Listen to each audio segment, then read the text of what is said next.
Hi everyone, today's post is lino printing focused, but before I jumped into that I just wanted to say thank you so much to everyone who dropped by my stall at the Zeitgeist Market on Sunday. It was such a great atmosphere and such a great buzz, so thanks to everyone who stopped by and purchased something as well. It really means so much.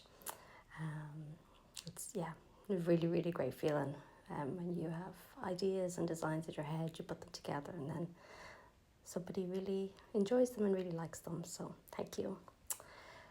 Now moving on to the lino. So I'm hosting a lino workshop this Sunday, the 19th of October from 2 to 5 at Art in Layers Studio at 77 Camden Street, Lower, Dublin. And I have lino printed since I was in secondary school. I enjoy it so much.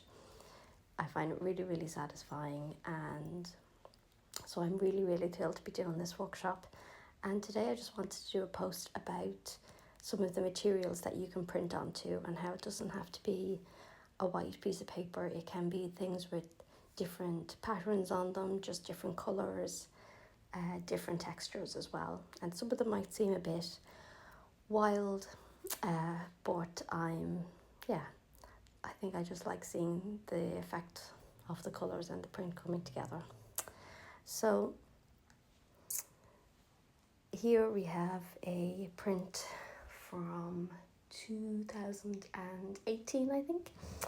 So the final finished piece was purple ink on white paper. It's a print I did for a friend for her birthday.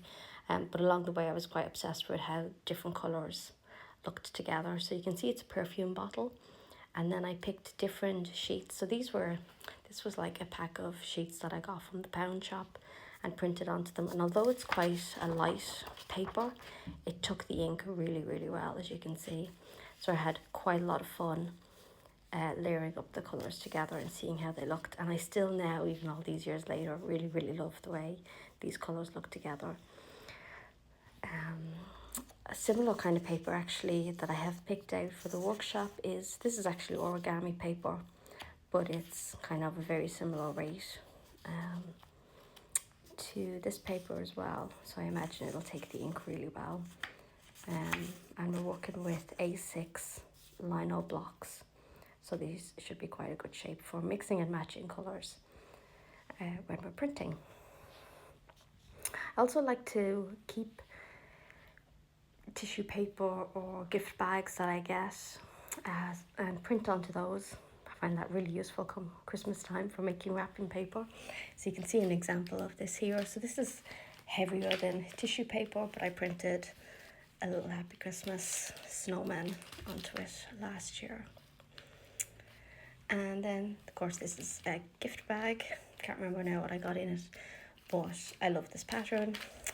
So it would be again something that I would cut a piece out of it and print half on this and maybe print half on another piece of pattern paper to see what it looked like. And so I'm really interested in collage as well, so I think that's apparent here as well, kind of mixing and matching materials with the lino print. And sometimes your best friend, the best thing you can pick up aside from a multicolour block of paper, is a book of papers like this. Now of course you need to make sure that it's, before you buy it, the kind of paper that's actually going to take a print.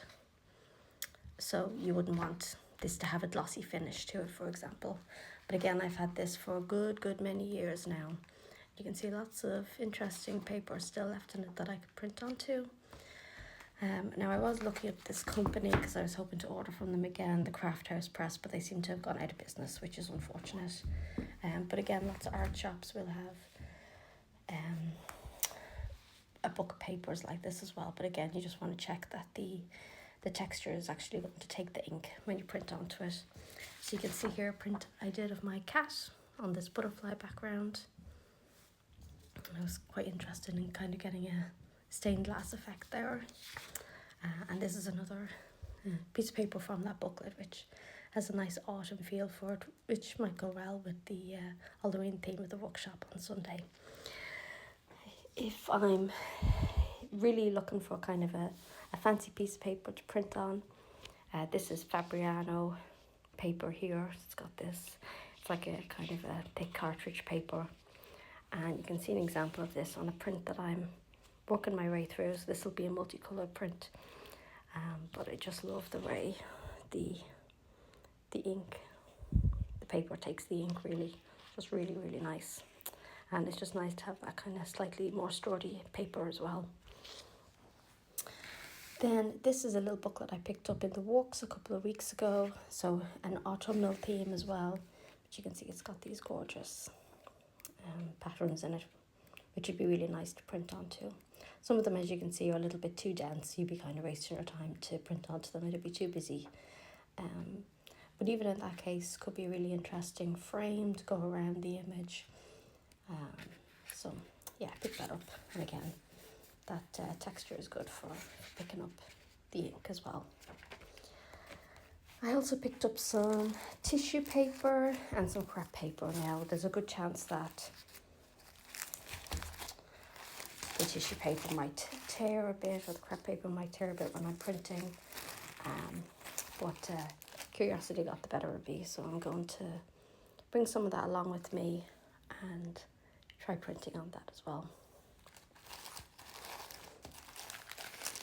And finally then, I don't know if you've been to Change Clothes in the Digital Hub, but they have like clothes swap shops and they've got a scrap shop as well.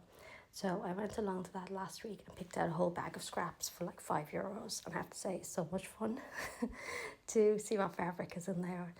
And you get a sense of like other people's creativity, other projects they were working on just from the scraps of material that you find. And so a couple of scraps that jumped out to me here is this kind of mustard fabric. So it's got this kind of ribbing on it. So I'm interested. I'm gonna print on this, see what it looks like. And similarly with this piece here, which I think might be like tablecloth, possibly cotton. I'm not too sure. But I was drawn to the fabric, which is this lovely somewhere between suede and velvet material. So I'd be printing on this side of it as well. And again, these are two colours that I find myself drawn to over and over and over again. So I've got an itch to print onto them and see what it might look like, or rather, not put the entire print on this one piece, but maybe cut out this square here and then cut out a square from this and a piece of tissue paper, a pattern here, line them up together and then print onto the 3 or 4, maybe more pieces together as well. So that's that's kind of a look at the papers that I like to use. And yeah, maybe you might find a bit of inspiration there. Still love